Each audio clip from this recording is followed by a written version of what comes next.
முற்றம் நேயர்களுக்கு வணக்கம். நேயர்களே, தமிழக முன்னேற்ற காங்கிரசின் நிறுவன தலைவர் திருமிகு அருள்தாஸ் அவர்கள் வருகை தந்திருக்கிறார். அவரோடு நாம் இன்றைய அரசியல் நிலவரங்கள் குறித்து பேசுவோம். ஐயா வணக்கம். ஆமாம் சார். தற்போது பெரும் பரபரப்பை ஏற்படுத்தி கொண்டிருப்பவர் ராகுல் காந்தி. ஆனால் இதை சட்டை செய்வதாகவே இல்லையே ஒன்றிய அரசு அல்லது பாரதிய ஜனதா கட்சியினர். அதை பற்றி பெருசாக எடுத்துக்கல. தேர்தல் கமிஷன் கூட இதை முக்கியமான பிரச்சனைன்னு எடுத்துக்கலையே. அதற்கு காரணம் எவன் ஏமாத்துறவன் அவன் எப்படிங்க அதை சட்டை பண்ணுவான்? அது இல்லை, அவர் பொய்யான குற்றச்சாட்டு தானே சொல்லுவான். ஆனால் ராகுல் காந்தி ஆதாரபூர்வமாக சொல்லிட்டு இருக்காரு. அதை இல்லை அது பொய் அப்படின்னு அதுக்குரிய ஆதாரத்தை சொன்னாங்கன்னா பரவாயில்ல. எந்த குற்றச்சாட்டு எவ்வளோ ஆதாரமாக சொன்னாலும் அது கிடையாது, அது பொய்ன்னு சொன்னால் அது எப்படி ஏற்றுக்க முடியும்? ஆனால் நாட்டு மக்கள் ஏற்றுக்கிறாங்க. மக்கள் நாடு முழுக்க இன்றைக்கி ஏற்றுக்கிறாங்க. எல்லா கட்சி தலைவரும் எல்லா மாநில முதலமைச்சரும் ஏற்றுக்கிறாங்க. எல்லா மாநில முதலமைச்சரும் எதிர்கட்சி தலைவர்கள்லாம் கண்டனம் தெரிவிச்சிட்டு இருக்காங்க. எதிர்க்கிறவன் யார்? ஒரே ஆள், தேர்தல் கமிஷனா பாஜக கட்சி. இப்போ நீங்கள் என்ன வேணால் சொல்லிட்டு போ, நாங்கள் அதுக்கு பதில் சொல்ல மாட்டோம், நாங்கள் செய்கிறத செய்வோம் அப்படின்ற மாதிரி தானே இருக்குது. அதுதான் உண்மை. நீ எவன் என்ன சொன்னால் எங்களுக்கு நாங்கள் எதையும் மதிக்க மாட்டோம். அதிகாரத்தை நாங்கள் இருக்கிறோம். எங்களை அதிகாரத்தை மீறி உங்களால் என்ன பண்ண முடியும் அப்படின்ற மிக ஆணவமான போக்கு இது. இந்த அதாவது ஜனநாயகமாக அப்படின்னா என்ன அப்படின்னு கேட்குற ஒரு ஆட்சி. மொத்த திருடரும் சேர்ந்து திருடர் கூட்டம் அமைச்ச ஒரு ஆட்சி தான் இன்றைக்கி இருக்கிற மத்திய ஆட்சி. இப்போ அவங்க வெற்றி பெற்றது இந்த மாதிரியான திருட்டுத்தனம், அதை வாக்கு திருட்டல் மூலமாக தான் வெற்றி பெற்றாங்க அப்படின்னு சொல்ல வரீங்களா? எங்க ராகுல் காந்தியால் இப்போ தாங்க லேட்டாக சொல்கிறாரு. பட் அவர் ஆதாரத்தோட சொல்கிறாரு. ஆனால் மக்கள் எல்லாருக்கும் தெரியும். நான் 2019 சொன்னேன். 2019 காங்கிரஸ் தான் ஜெயிச்சது. காங்கிரஸ் தான் ஆட்சி அமைச்சது, வெற்றி பெற்ற ஆட்சி அமைச்சிருக்கணும். ஆனால் அப்போவே இவங்க மோசடி பண்ணி தான் ஜெயித்தாங்க. ஆனால் அப்போல்லாம் கேட்காத ஒரு காங்கிரஸ் ராகுல் காந்தி இப்போ ரொம்ப லேட்டாக கேட்டுட்டு இருக்காரு. இதெல்லாம் எந்த காலத்துலேயே கேட்க வேண்டிய விஷயம். கிட்டத்தட்ட ஒரு 5 வருஷம் 6 வருஷம் தாமதமாக கேட்டுனுக்கிறாரு. இன்னொரு மாநில ஆட்சி கூட போயிடுச்சு. 6 வருஷமாக தாமதமாக கேட்க. ஹரியானாவும் போயிடுச்சு. ஆமாம். இப்போ ஹரியானாவில் 8 வாக்குகளுக்கு ஒரு வாக்கு திருட்டு வாக்கு, இந்த மாதிரி ஏமாத்துறதுன்னு சொல்கிறேன். 8 வாக்குகள் ஒரு வாக்கு திருட்டு வாக்குன்னு ஒரு ஆதாரத்தோட சொல்கிறாரு. ஒரே வீட்டில் 501 வாக்காளர் இருக்கிறான்னு சொல்கிறார். ஒரே புகைப்படத்தை 222 வாக்காளர் இருக்காங்கன்னு சொல்கிறாரு. இதில் எல்லாத்த விட அதை நீங்கள் ஸ்டார்டிங் சொன்னீங்களா, எவன் என்னாச்சுன்னா எங்களை ஒன்றும் பணம் ஆணவ போகிறான். அதுக்கு உதாரணம் தான் பிரேசில் நாட்டு பெண்மணியை கூட்டின்னு இங்கே போட்டோ வச்சு போடுறான். அப்போது என்ன வேணால் பண்ண எங்களை என்னடா பண்ண முடியும் உங்களால் கேட்கவே இந்த அதுவும் 140 கோடி பேரை கேட்குற கேள்வி என்பது. அப்போ அவங்களுக்கு எப்பேற்பட்ட ஒரு மன தைரியம், ஆணவம், அகங்காரம், எதேச்சதிகாரம் இருக்குதுன்னு அர்த்தம் விலை தெரியுது. எப்படி இதை ஒழிக்கணும் மக்கள்லாம் தெரிஞ்சுக்கிட்டாங்க அப்படின்னு சொல்கிறீங்க. இந்த மக்கள் அதற்கு ஏற்றாறு போல தெரிந்து கொண்டதை நிரூபணப்படுத்தும் விதமாக வாக்களிப்பாங்கன்னு நீங்கள் நினைக்கிறீங்களா எதிர்காலங்களில்? இன்றைக்கி பீகாரில் அது எதிரொலிக்கும்னு நினைக்கிறேன். பீகாரில் ஒரு கருத்து கணிப்பில் கூட வாக்கு திருட்டு ராகுல் காந்தி பிரச்சாரத்தின் விளைவு எந்த அளவுக்கு இது பண்ணிருக்குன்னா 18% மக்கள் அதை ரெஸ்பான்ஸ் பண்ணிருக்காங்க. நீங்கள் அந்த கருத்து கணிப்பு பார்க்குறீங்க. ஆனால் சில கருத்து கணிப்பு போடுறாங்க. தேர்தல் அந்த பிரச்சாரம் முடியறதுக்கு முன்னாடி ஒரு கருத்து கணிப்பு போட்டு அதில் பாரதிய ஜனதா கட்சி தான் வெற்றி பெறும்னு ஒரு கருத்து கணிப்பு வந்திருக்கு. எல்லா தேர்தலுக்கு முன்னாடியும் ஒரு மிகப்பெரிய ஊடகங்கள் எத்தனை பேர் பாஜக ஜெயிக்கும் தான் சொல்லுவான். அதுக்கு இவங்க ப்ராடு தாண்டி பண்ணி ஜெயிக்கிறதுக்கு, தேர்தல் முடிவை மாற்றி அமைக்கிறதுக்கு மக்களை தயார்படுத்துறது தான் ஊடகங்கள் மூலிமா இதை சொல்கிறாங்க. இந்த கருத்து கணிப்பு பாஜக ஜெயிக்குது, பாஜக எல்லா கருத்து கணிப்பும் வரும். இப்போ ஹரியானாவில் என்ன தேர்தல் முடிஞ்ச என்ன சொல்லிச்சு? எல்லா ஊடகங்களும் காங்கிரஸ் தான் ஜெயிக்கும்னு சொல்லிச்சு. ஆனால் அதுவும் ராகுல் காந்தி சொன்னார். இப்போ இருக்க அந்த மாதிரியான முதலமைச்சர் நயாப் சைனி கிண்டலாக செய்கிறார். அந்த சிரிக்கிற வீடியோ கூட எடுத்து போட்டு தான் காமிக்கிறார். காட்டி இவருக்கு முன்னாலே தெரிஞ்சிருக்கு இப்படி மோசடி பண்ணிட்டாங்கன்னு. அதனால தான் ஆணவத்தோடு ஒரு கிண்டலை கேலிமா சிரிக்கிறார். பாருங்கள் அந்த வீடியோ அவர் பேட்டியும் போட்டு காட்டுறாரு. அப்போது எல்லா கருத்து கணிப்பும் காங்கிரஸ் ஜெயிக்கும் தெரிஞ்சோடனையும் இருந்தாலும் பிஜேபி ஜெயிக்குது. அப்போது அதை இவங்க இப்போ என்ன சொல்கிறான், தேர்தல் கமிஷனை அந்த கிரண் ரிஜிஜுன்னு ஒரு அயோக்கிய பயங்கரான அவன் என்ன சொல்கிறான், அன்றைக்கி இது எந்த காங்கிரஸ்காரன் யாரும் புகாரே செய்யலை, புகார் சொன்னால் அது கரெக்டாக ஆதாரம் ஒன்றும் இல்லை. அந்த ஆதாரத்துக்காக தான் இவ்வளோ காலதாமதம் எடுத்து இது மிகப்பெரிய நெட்வொர்க்கு. இது சாதாரண விஷயம் கிடையாது ப்ரூவ் பண்ணுறது. ஏன்னா எல்லா வீடியோ கிளிப்ஸ்க்கும் அழிச்சிட்டான் தேர்தல் கமிஷன். கேட்டால் கொடுக்கவே மாட்டேன்றான். எவன் அப்போ வீட்டு சொத்து இவங்க அந்த ஞானேஷ்குமார் திட்டு பையன் அவன் வீட்டு சொத்து மாதிரி. அது என்ன சொல்கிறான், பெண்கள் வாக்களிக்கிறத வந்து எப்படி இந்திய பெண்களை அவமானப்படுத்த மாதிரி அந்த வீடியோ கேட்குறாருன்னா அந்த பெண்கள் குளிக்கிறதையா கேட்டார்? வாக்களிக்கிற உரிமை என்பது ஜனநாயகம். ஆணுக்கு பெண் சமன்னு சொல்கிற. அப்போ ஆண்களுடைய வாக்கு போடுறதை மட்டும் காட்டுவா, பெண்கள் வாக்குனா அதில் என்ன கேவலம் இருக்குது? அதில் என்ன அசிங்கம் இருக்கு? அந்த அவங்க பெண்கள் என்ன அவமானப்படுத்தும்? இன்னும் சில பேர் அது பெருமை கூட விஷயம். இத்தனை பெண்கள் வந்து ஜனநாயகத்தை காப்பாற்று நிலைநாட்டுறதுக்கு வாக்குரிமை அளிக்க வந்து தாங்க கடமையை செய்கிறாங்கன்றதை காட்டுத. அது மிகப்பெரிய பெருமை. அதை எப்படி அவமானம்? அதை கேட்பீங்களான்னு கேட்குறான். அப்போ எவ்வளோ ஈனப்பிரியாவே அந்த தேர்தல் கமிஷன் ஞானேஷ்குமார் இருக்கிறான். நாட்டில் நடக்கிற எல்லா அயோக்கிய திருட்டுத்தனத்துக்கும் உடந்தையாக இருக்கிறவன் இந்த ஆட்சியை மக்களுடைய விரோதத்துக்கு, மக்கள் விருப்பத்துக்கு எதிராக, மக்களுடைய ஜனநாயகத்துக்கு எதிராக ஒரு தீர்ப்போ, ஒரு மோசடியான தீர்ப்போ, ஒரு முடிவை வந்து இந்த ஞானேஷ்குமார் தான் உருவாக்கினுக்கிறான். ஃப்ராடுதனம் பண்ணுறாங்க. அந்த ஃப்ராடுதனத்தில் கூட உங்களால் என்னடா ஆட்ட முடியும், பிடுங்க முடியப்பா, பிரேசில் பொண்ணை போட்டோ எடுத்து போட்டோ பண்ணுறான்னா இதெல்லாம் வெளியில் வந்து மாட்டிப்பான்னு தெரிஞ்சு கூட அவங்க எவ்வளோ ஆணவத்தை சர்வாதிகாரம் பண்ணுறாங்க. இப்போ திருட வந்து திருட்டு பண்ணால் தான் கைராக கூட மாட்டாதான் திருடணும் போய் நினைப்பான். ஆனால் இவங்க என்ன பண்ணாங்க, உங்களை நான் தாண்டா திருடன், உன்னால் என்னடா பண்ண முடியும் அப்படின்ற காட்டுற மாதிரி அவ்வளோ ஆணவத்தோட பண்ணுறாங்க. அந்த பிரேசில் பெண்மணி இன்னைக்கு வந்து கிண்டதும் கேலியமாக பேட்டி கொடுத்துக்குது, ஒரு வீடியோ போட்டு வச்சுக்குது. உலகம் ஃபுல்லாக வைரலுக்கு. அப்போது உலக அரங்கத்தில் இந்தியாவை அசிங்கம் வச்சுட்டாங்க. இல்லை, உலக அரங்கில் மோடி வந்து இந்தியாவை உயர்த்தி இருக்கிறான்ல பேசுகிறாங்க. என்னத்தை வைத்திருக்கிறாரு? கஜகஸ்தான்லேருந்து இராணுவத்தால் இந்தியா தேத்தி விட்டாங்க, வந்துட்டார். சுற்றி இருக்க எல்லா நாட்டும் மாலத்தீவுலேருந்து இந்தியாவோட கண்ட்ரோலில் தான் இருந்த நாடுங்க எல்லாம். பங்களாதேஷ், நேபாள் எல்லாமே வந்து எல்லா நாடும் இன்றைக்கி இந்தியாவுக்கு எதிராகுது. இவர் உலகங்களில் என்ன இந்தியாவுக்கு பெருமை தேடி கொடுத்துருக்காரு? சுற்றி இருக்க நாடே வந்து இன்றைக்கி எதிராகிடுச்சு. எல்லாம் சீனா கண்ட்ரோலில் போயிட்டாங்க. இப்போ தமிழ்நாட்டிலையும் இந்த வாக்குகளை வந்து சரியாக இவங்களுக்குரிய வாக்குகள் அப்படின்றத உறுதிப்படுத்துறது விதமாக சொல்லி அவங்க வந்து நிறைய வாக்காளர்களை வெளியேற்ற போகிறாங்க அப்படின்ற ஒரு பரபரப்பான அந்த எஸ்ஐஆர் பற்றி பேசுகிறாங்க. 2002 உங்களுக்கு வாக்கு இருந்ததா, இல்லை அவங்க தந்தை தாய்க்கு வாக்கு இருந்ததா, இந்த மாதிரியான விஷயங்கள்லாம் கேட்க தொடங்கியிருக்காங்க. அதை தாங்க பாஜக தமிழ்நாட்டில் பொறுத்த வரைக்கும் பாஜகவுக்கு மக்கள் வாக்களிக்கவே மாட்டாங்க. இத்தனை சதவீதம் அத்தனை சதவீதம் தான் இந்த தமிழ்நாட்டு எப்போ மோசடி ஸ்டார்ட் ஆயிடுச்சு. மக்கள் அவங்கள ஓட்டு வாங்கிய, அதாவது பாஜகன்னு ஒரு விஷயத்தில் வந்து மிகப்பெரிய தொலைநோக்கு திட்டம், தேர்தல் மோசடியை பண்ணுறது, தேர்தலில் மக்களை ஏமாற்றி ஜெயிக்கிறதுக்கு தொலைநோக்கு திட்டம் அவங்ககிட்ட உண்டு. தேர்தல் அரசியலில் அவங்கள அடிச்சிக்கிறதுக்கு எந்த கட்சியாலும் முடியாது. அவங்க அவ்வளோ பக்கம் அவங்க நோக்கம் ஒரு தேர்தல் அடுத்த தேர்தல் 5 வருஷம் கழிச்சு வரணும். அந்த தேர்தல் இன்றைக்கிலேருந்தே வேலை செய்ய ஆரம்பிச்சிருவாங்க. அதுக்கு ஒரு செயல்பாடு மட்டும்தான் அவங்களால இருக்க முடியும். நாட்டோட வளர்ச்சியை, மக்களோட வளர்ச்சியை பற்றியெல்லாம் அவங்க செயல்பாடே கிடையாது. தேர்தலுக்கு மட்டும்தான் அதுக்குரிய வேலையை மட்டும்தான் செய்வாங்க. ஒரு மாநில தேர்தல் அடுத்த மாநில தேர்தல் எப்போ 5 வருஷம் கழிச்சு தான் அது இன்னிலேருந்தே வேலை செய்யும் அப்படின்னு நோக்கம் தான் செய்வாங்க. அந்த அடிப்படையில் தான் இவங்க வந்து ஏற்கனவே கொஞ்சம் கொஞ்சம் மோசடி பண்ணி வாக்குவங்க இன்க்ரீஸ் பண்ணிட்டு வச்சுட்டு இப்போ வந்து இவங்களுக்கு எதிரான வாக்குகளையும் குறைக்கணும். அதே சமயம் வட இந்தியர் வாக்குகளை 1 கோடி வாக்குகள் இங்கே சேர்க்கணும். நான் பல ஆண்டு காலமாக சொல்லியிருந்தா வரேங்க. 2031 தமிழ்நாட்டில் வட இந்தியர்களுடைய ஆட்சி தான். இன்றைக்கி இருக்க எந்த கட்சியும் இருக்காது. திமுக, அண்ணா திமுக எவன் கட்சியும் இருக்காது. இந்த தேர்தல் தோக்கிற கட்சி அதோட மண்ணாக போடா. திமுக சரி, அண்ணா திமுக சரி. 2030 வட இந்தியருடைய ஆட்சி தான். ஏன்னா இப்போ சும்மா உதாரணத்துக்கு இப்போ 1 கோடி வாக்காளர்னு சொல்கிறாங்க. அடுத்த தேர்தலுக்குள்ள 5 கோடி வாக்காளர் ஆகிடுவான். எஸ்ஐஆர் மூலமாக இப்போ 1 கோடி 2 கோடி வாக்காளர் நம்மளை காலி பண்ணிடுவாங்க. ரெண்டாவது வந்து மக்கள் தொகை நம்ம குறைஞ்சிக்கிட்டே வரும். தமிழினம் வந்து மக்கள் தொகையில் குறைஞ்சிக்கிட்டே வருது. ஒரு கடந்த 20 வருஷம் நீ கணக்கு பார்த்தீங்கன்னா ஒரு பிள்ளைக்கு மேலே யாரும் பெற்றுக்கிறது கிடையாது. அந்த அடிப்படையில் குடும்ப கட்டுப்பாடு சரியாக மக்கள் தொகை குறைஞ்சிட்டே வருது. ஆனால் வட இந்தியக்கார ஒரு நாளைக்கு 10,000 பேர் உள்ளே வந்துனுக்கிறான். புரியுங்களா? எல்லாரும் வந்து தமிழ்நாட்சி தான் சொல்கிறாங்களே ஒழிய ஒரு தமிழை ஆடுறதே வந்து விரும்பாத அதை கவுக்கிறதுக்கு இந்த அதிமுக பல செஞ்சு நடந்துருக்குது. காமராஜர், பக்தவச்சலம், அண்ணாதுரைக்கு அப்புறம் தமிழ்நாட்டை எங்கே தமிழாண்டான்? தமிழ்நாட்டில் ஆனால் இன்றைக்கி ஒரு எடப்பாடி ஒரு தமிழராக வந்திருக்காரு.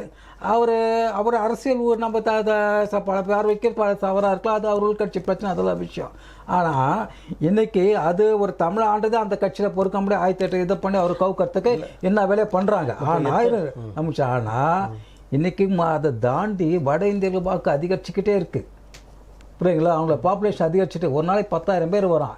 இன்றைக்கி ஏறக்குறைய 4 கோடி பேர் தமிழ்நாட்டில் இருக்கிறான். இப்போ நமக்கு சும்மா உதாரணத்து கணக்கு தான் 1 கோடி பேர் 1 கோடி பேருக்கு தாங்க. எஸ்ஐஆர் முடிஞ்சப்போ தான் தெரியும் உங்களுக்கு எத்தனை கோடி பேர் இருக்கான்னு சொல்லிட்டு. நாளைக்கு அவன்லாம் எனக்கு ஓட்டு போட்டால் நான் ஜெயிச்சிட்டமா கணக்கு கட்டுறதுக்கு தான் இந்த எஸ்ஐஆர். புரியுங்களா? ஆனால் இவன் பிராடுதனம் பண்ணுறானா பண்ணலன்ற விஷயம் என்ன ஆணித்தரமாக நான் சொல்கிறேன். 2031 வட இந்தியர்கள் தான் தமிழ்நாட்டை ஆள்வான். தமிழ் மண்ணிலே அடிமையாக கிடப்பான். ஆனால் அதையா தமிழ் மண்ணை விட்டு வேலை வாய்ப்பை தேடி வெளியே எங்கேயோ போய் எங்கன்னா அடிபட்டு சாவான். ஏன்னா இந்த திராவிட கட்சிகள் வந்து நம்ம மக்களுக்கு இலவசம் வாரி கொடுத்து ஊர் ஃபுல்லாக சாராய கடைகளை திறந்து உழைச்சி சம்பாதிக்கிற எண்ணமே இல்லாத பண்ணி இன்றைக்கி நம்ம இளைஞர்களும் கஞ்சாவுக்கு சாராயத்துக்கு அடிமை போட்டு வேலை வெட்டிக்கு போகாமல் சுற்றின்னு கிடக்கிறானுங்க. எல்லா வேலையும் வட இந்தியா தான் வேலை செய்கிறான். ஒரு காலகட்டத்தில் இந்த சாராயம் குடிக்கிறதுக்காக உனக்கு வேலை தேவைப்படும், 1 நாள் 2 நாள் வேலையாது. அந்த வேலை கூட இல்லாமல் மொத்த வேலையை வட இந்தியா பிடிச்சிருக்கும் போது அந்த வேலையை தேடி தமிழ்நாட்டை விட்டு வெளியே போய் அடிபட்டுச்சுவான். இங்கே முழுக்க வட இந்தியா நிறைஞ்சு வட இந்திய ஆட்சியாக இங்கே உருவாகும். இந்த எஸ்ஐஆர் இதை வந்து எதிர்க்க வேண்டும், இல்லை பாதுகாப்பாக நமது வாக்குகளை பாதுகாக்க வேண்டும் அப்படின்னு சொல்லி சிறுபான்மை மக்கள் அதனுடைய அந்த இயக்கங்கள் தலைவர்கள் எல்லாம் மக்களை வந்து அதில் வந்து ரொம்ப கவனமாக இருக்கணும்னு கேட்குறாங்க. அப்படி ஒரு சிக்கல் இருக்கா? அதாவது சிறுபான்மை மக்கள் சிறுபான்மையிலாம் பாஜக கண்டு தங்களுடைய உரிமையை நாங்கள் ஏன்னா அழிஞ்சு போகிறது, தங்களுடைய வாழ்வாதாரம் அழிஞ்சு போகிறத பாதுகாக்கிறதுக்கு சிறுபான்மை மக்கள் போராடிட்டுருக்காங்க. அந்த சிறுபான்மை மக்கள்லே முக்கால்வாசி பேர் உண்மையான உணர்வோடு இருந்தால் கூட ஒரு கால்வாசி பேர் அந்த இனத்துக்கு துரோகம் பண்ணுறவனே இருக்கிறான். அந்த இனத்தை சேர்ந்தவனே இன்றைக்கி இந்த ஓவைசின்னு ஒரு திருட்டு பையங்கிறான். ஒன்றும் அசிங்கமாக அவன் வாயில் மீடியாவில் அப்படிலாம் பேசக்கூடாதுன்னு நான் இது பண்ணிடுறேன். அந்த திருட்டு பையன் பிஜேபி ஜெயிக்கிறதுக்காகவே காங்கிரஸுக்கு எதிராக எங்கெல்லாம் காங்கிரஸ் ஜெயிக்கக்கூடாது அந்த இடத்துல போய் போட்டி போட்டு இஸ்லாமிய வாக்களை பிரித்து பிஜேபியை ஜெயிக்க வைப்பான்.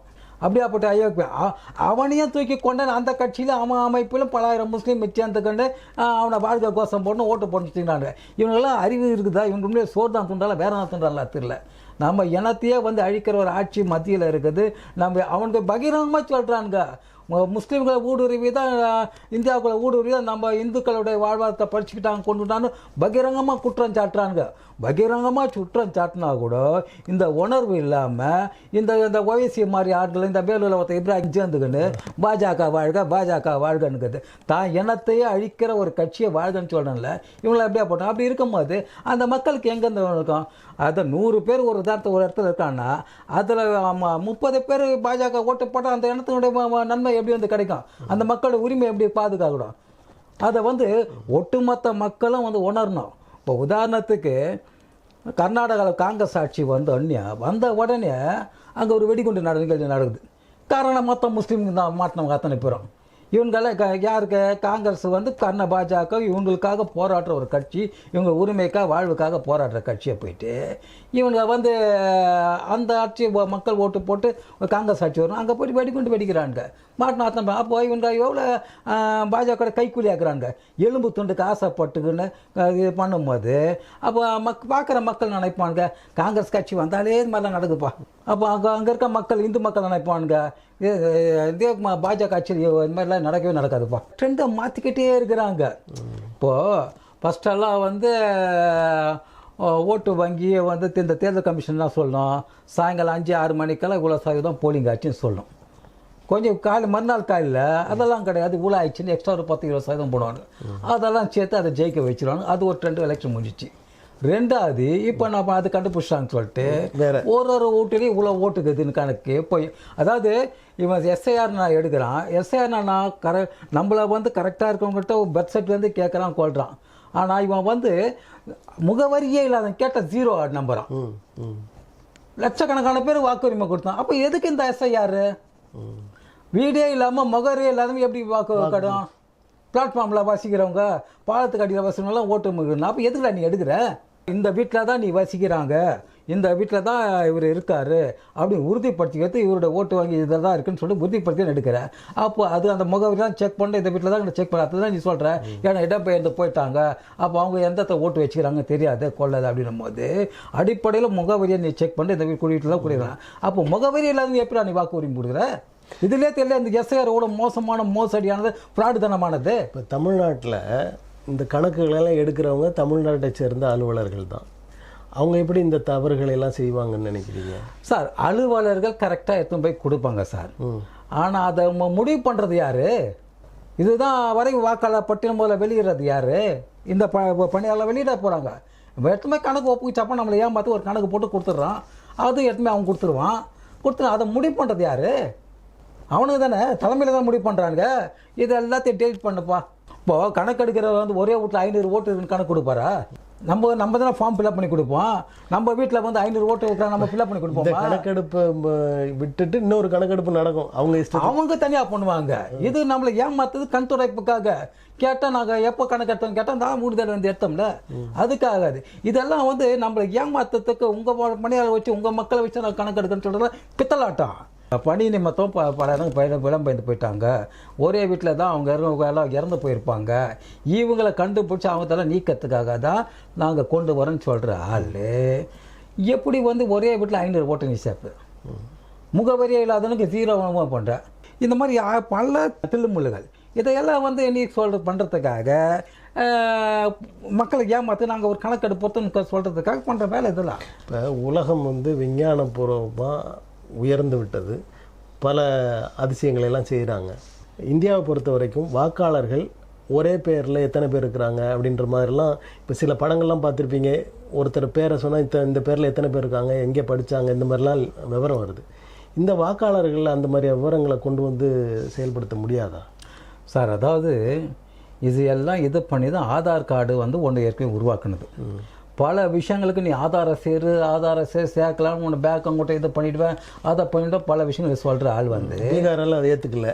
ஆதார் வந்து ஓட்டுக்கு மட்டும் ஏன் சேர்க்க மாட்டேன்ற, வாக்காளருக்கு மட்டும் சேர்க்க மாட்டேன்ற. இப்போ இந்த உச்சநீதிமன்றம் சொல்லி அதை ஏற்றுட்டாங்கல்ல சார். ஆதாரை இணைச்சிட்டாலே எல்லாரும் அவங்க வாக்களை இணைச்சிட்டாலே நீ சென்சஸ் எடுக்க வேண்டிய அவசியமே இருக்காது. ஆதார் அடிப்படையில் போலி வாக்கெல்லாம் தானாகவே கலைஞ்சிரும். நீ எதுக்கு சென்சஸ் எடுக்கிற?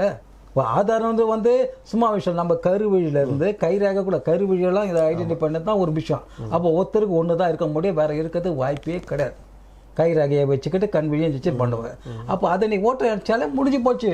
ஆட்டோமேட்டிக்காக போலி வாக்கெல்லாம் டெலெக்ட் ஆகிடுவாங்க. அது ஆனால் அதை எங்கே மக்கள் கேட்ட போகிறாங்கன்னு சொல்லிட்டு ஆதார் வந்து ஒரு ஆதாரமாக நாங்கள் எடுத்துக்க மாட்டோம்னு முன்னாலேயே அறிவிச்சிட்டோம். அப்போ இதுலேருந்து எவ்வளோ ப்ராடுன்னு தெரியலாமா? கேட்க வேண்டிய கேள்வி கரெக்டாக கேட்கணும். நம்ம பணியாளர் வச்சு செக் பண்ணும்போது எப்படி மோசடி நடக்கணும்னா இவங்களாம் போயிட்டு அங்கே மிஷினில் கம்ப்யூட்டரில் உட்காந்து அப்படி இது பண்ண போகிறாங்க. இப்போ வேற ஒருத்தன் பண்ணாதான் பிரேஸில் இருக்க ஒரு மாடல் அடிக்க கூட்டின்னு வந்து போட்டு வச்சுக்கிறான் 22 பட்டம். அவன் என்னைக்காக ஒன்று மார்டின் சாப்பிட்டு தான் பண்ணிக்கிறான் அந்த சிஸ்டத்தை ஏற்றுனேன். புரியுங்களா? பாஜக என்னைக்காவது மாட்டிக்கிட்டு ஒரு ஆதாரமாக மாட்டிக்கிட்டோம் அப்படின்றத வேணும்னே பண்ணிக்கிறான் நினைக்கிறேன். புரியுங்க? அது மாதிரி இதெல்லாம் வந்து பணியாளர்கள் பண்ணுறத இங்கே அரசு ஊழியர் பண்ணுறத பண்ணுறாங்க. அரசு அவன் கடமையை கரெக்டாக செய்வாங்க. மோசடி பண்ணுறது அதுக்குன்னு ஒரு குரூப் இருக்குது. எங்கள் ராகுல் காந்தியை சொன்னார் இல்லையா, ஒவ்வொருத்தர் ஆதார் மூலம் கர்நாடகாவில் உங்கள் வாக்கை உங்களுக்கே தெரியாமல் இன்னொருத்தர் ஆளை போயிட்டு யாருன்னே தெரியாமல் ஒருத்தவங்கள வாக்கை டெலீட் பண்ணுறான். 15 செகண்ட் 40 வாக்காளர் இதை டெலீட் பண்ணிட்டான், செல்லாதாக்கி விட்டான். அவன் யார் பண்ணுறது? இது மாதிரி ஆதாரபூர்வமாக செகண்டுக்கு கரெக்டாக போட்டு காட்டுறாரு. அப்படி காட்டினா கூட இந்த எலும்பு துண்டுக்கு ஆசைப்பட்ட சில நாய்ங்க, புரியுங்களா, அவன் வக்காலத்து வாங்கின்னு பேசுது. ஒரு பேட்டி கொடுத்தா கமெண்ட்டில் வந்து நீ பாகிஸ்தான் போய் பிரதமரானா, இதெல்லாம் பேச்சா? குற்றம் சொன்னான்னா இப்போ மோசடி சொன்னால் அதுக்குரிய விளக்கத்தை நீ கொடுத்தீங்கன்னா நீ யோகியா. அதை பற்றியே நீ எடுத்துக்க மாட்ட. நீ வந்து 19 சொல்கிற ஒரு நாட்டில் வந்து கலவத்தை உருவாக்க போச்சு. இந்த நாடு பாஜக ஆட்சி ஒழியணுன்னா இளைஞர்களால் தான் அங்கே முடியும். இளைஞர்கள்ட்ட புரட்சி, அந்த ஜென்ஸ் புரட்சி வந்தால் அந்த நாடே உருப்படும். இல்லைன்னா இதெல்லாம் வந்து சும்மா வந்து இவங்க வந்து அந்த காலத்துலலாம் ஒரு குற்றச்சாட்டு ஒரு தலைவர் ஆளுங்கட்சி மேலே குற்றம், ஆளுங்கட்சி எதிர்கட்சி போனோம் அதுக்குரிய விளக்கத்தை கண்ணியத்தோடு நாகரிகத்தோடு சொல்லுவாங்க. இவங்க குற்றச்சாட்டுக்கு பதிலே கிடையாது. அதை பற்றி பேசாதே கிடையாது. இவங்க வேற ஒன்று டைவெர்ட் பண்ணுறாங்க. விட்டா இந்துக்களை அவமானப்படுத்துகிறார், இந்துக்கள் தான் இந்த நாட்டில் வந்து 140 கோடி பேரில் 120 கோடி பேர் அவன் தான் இருக்கிறான். முஸ்லீம்களும் கிறிஸ்தவர்களும் ஒரு 20-30 கோடி பேர் தான் இருக்கிறான். அப்போது நீ பண்ணுற எல்லாமே வந்து முதல்ல பாதிக்கிறது யார்? இந்துக்கள் தானே பாதிக்குது. அவனுக்காக தான் வாழ்கிற, அவனுக்கு தான் நல்லது பண்ணுறல்ல, அதை செய்ய. நீ அதுக்கும் நல்ல விஷயங்களை கொண்டு வா. 20-30 கோடி பேருக்கு விஷயம் பெரிய விஷயமா? 110 கோடி 120 கோடி பேர் இந்துக்கள் பெரிய விஷயமா? நீ எதை கொண்டு வந்தால் முதல்ல பாதிப்பு இந்துக்கள் தானே. ஆனால் பாஜகவை பற்றி குற்றச்சாட்டு சொன்னால் அது பாஜக கிடையாது, இந்துக்களுக்கு எதிராக பேசுறது, அப்படியே டைவர்ட் பண்ணி விடுறது. இப்போ தமிழை பீகாரில் போயிட்டு பேசணையே, டிஎம்கே வந்து தமிழை பீகாரில் அடிக்குதுன்னா நான் தான் கேட்குறேன், அடிக்குது இல்லை ஒரு மாநில கட்சி மாநில அரசு அடிக்குதுல்ல, நீ பிரதமர் பீகாரை காப்பாற்றுக்கு நீ என்ன நடவடிக்கை எடுக்க வேண்டியதுதானே. திமுக டிஸ்மிஸ் பண்ண வேண்டியதுதானே. டிஸ்மிஸ் பண்ணி நீ நடவடிக்கை எடுத்தீங்கன்னா பீகாரிகள் நல்லது பண்ணுன்னு அர்த்தம். அதெல்லாம் நீ பண்ண மாட்டேன். அடிக்கிறான் ஒருத்தங்கிட்ட நான் நல்லது பண்ணிட்டேன், இதெல்லாம் உங்களுக்கு பண்ணிக்கிறேன் ஓட்டு போடணும்னு கேட்குறதா. இன்னொருத்த அடிக்கிறான் பார் அதனால் எனக்கு ஓட்டு போட்டுரு, இன்னொருத்த அடிக்கிறான் பார் அதில் ஓட்டு போட்டுக்கிறதா. பீகாரின்னு பிரதமர்னா நீ மக்களை காப்பாற்று, இந்தியா முழுக்க காப்பாற்றினா. ஆனால் இந்திய அரசியல் வரலாற்றிலேயே பிரதமராக நான் பார்த்ததே கிடையாது. ஒரு பிரதமர் ஒரு மாநில இந்தியாவுக்கு அத்தனை இனங்களுக்கும் பொதுவாக அத்தனை இன மக்களையும் வாழ வைக்க தான் போய் இவன் இனத்துக்கு நாட்டுக்குள்ளே சண்டையை மூட்டி விட்றான். பீகாரை தமிழ் அடிக்கிறானா, இப்போ பீகார் அங்கே இருக்க தமிழ் அடிப்பானா? அடிக்கணுமா? அடிக்கிறவன் பாதிக்கப்பட போய் காப்பாற்ற வேண்டியதான் என் பிரதமரோட கடமை. அதை ஏன் நீ செய்யலை? இப்போ இந்த மாதிரியான ஓட்டு திருட்டை எல்லாம் மக்கள்கிட்ட கொண்டு போய் சேர்க்குறாரு ராகுல் காந்தி. இது வந்து பயன் தரும்னு நினைக்கிறீங்களா? அதாவது 100% மக்கள் இருக்குன்னா அதில் குறைஞ்சபட்சம் ஒரு 10% மக்கள் வந்து அதுக்குரிய பயனுக்கு அது ஏற்புடையாக்கும். அதை மக்கள் ரெஸ்பான்ஸ் பண்ணுவாங்க. மீதி 90 பேர் வந்து அந்தந்த நிமிஷத்துக்கு அந்தந்த மக்கள் சரியாக இருந்தால் நாட்டை நல்லாட்சி உருவாகுங்க.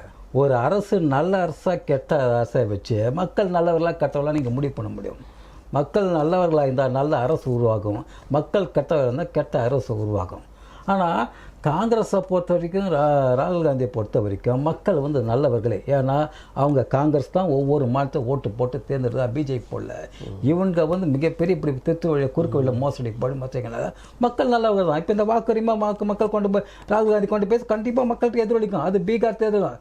பீகார் தேர்தலில் வந்து காங்கிரஸும் ஆர்ஜேடியும் ஜெயிச்சுன்னா மத்தியில் பாஜகன்ற கட்சியே கிடையாது, ஆட்சியே கிடையாது. அதுக்காக தான் சந்திரபாபு நாயுடு நிதிஷ்குமாரை வெயிட் பண்ணார். ஏன்னா நிதிஷ்குமார் அங்கே அசிங்கம் பற்றிக்கிறார், புரியுங்களா? நிதிஷ்குமார் ரொம்ப வேதனையில் இருக்கிறார். நம்மள இவ்வளோ சீனியர் லீடர் அவர். இந்த வரைக்கும் அவர் மேலே வந்து அவர் பல்டி குமார்னு சொன்னால் அவர் மேலே கரப்ஷன் எதுவும் கிடையாது, யாருனாலும் சொல்லப்படலை. அவர் ஊழல் பேருன்னு யாரும் சொன்னதே கிடையாது. அப்படியே ஒரு க்ளீன் இமேஜ் உள்ளவர் தான். ஆனால் அவங்களாம் வெயிட் பண்ணுக்கிறாங்க. இன்றைக்கி இப்போ இவர் அவங்க தவறி இவங்க ஜெயிச்சா அவர் தட்டி விட்டு பிஜேபி தான் ஆட்சி அமைக்கும். அதனால் வந்து ஒரு மாற்றம் வரும்.